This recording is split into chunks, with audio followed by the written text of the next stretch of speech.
大家好，歡迎收睇港基地產嘅頻道，我係朱先生，阿恒。今日帶大家睇一個雙連下複式，再加個中層雙連單位，即係3個單位打通，地下加中層，嗰側邊一間中層打通嘅。咁啊，700尺乘3， 2100尺，比較特別啲嘅單位。嗱，呢個就係佢個花園啦。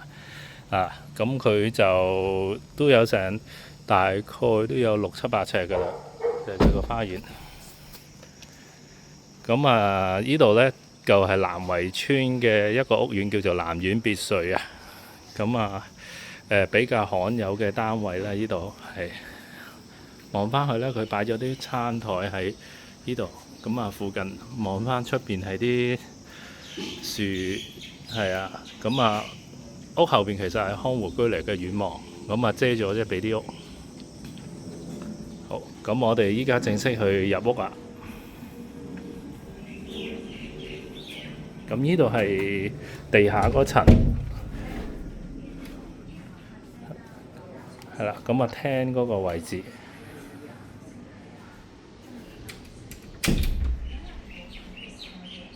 擺咗啲電視廳啦，呢邊。同埋呢邊就飯廳位，仲有個廚房。我哋睇埋個客廁先。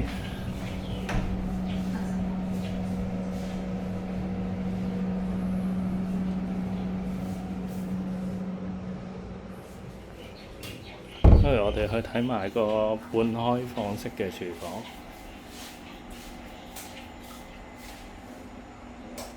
好，我哋依家上頂上面嗰層。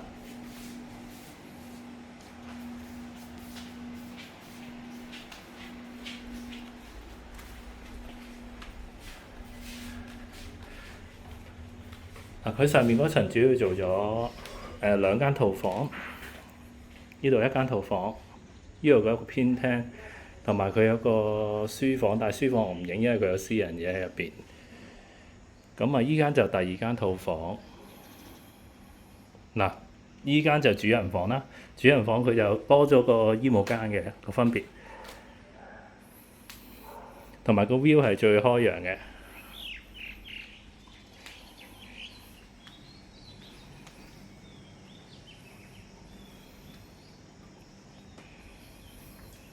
主人房個露台啦。3邊落床絕對冇問題。主人房入去就係個衣帽間，再入就套廁。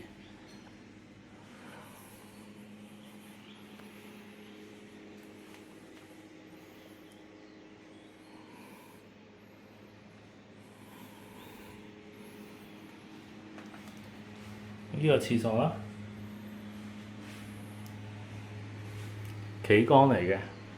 佢用咗啲比較特別啲嘅紙皮石磚咁樣鋪喺上面，有晒啲花紋嘅嗰啲牆磚，有啲心機去做裝修嘅。呢個業主都唔使花太多錢去執咯。如果你新買入之後，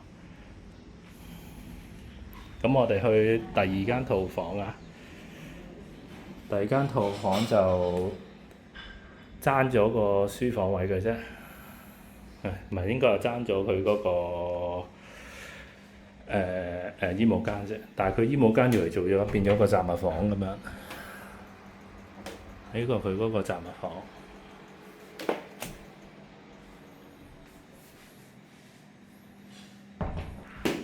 佢用咗個櫃間咗兩邊嘅。依家係佢正式嗰個睡房啦。跟住睡房側邊就有個套廁嘅。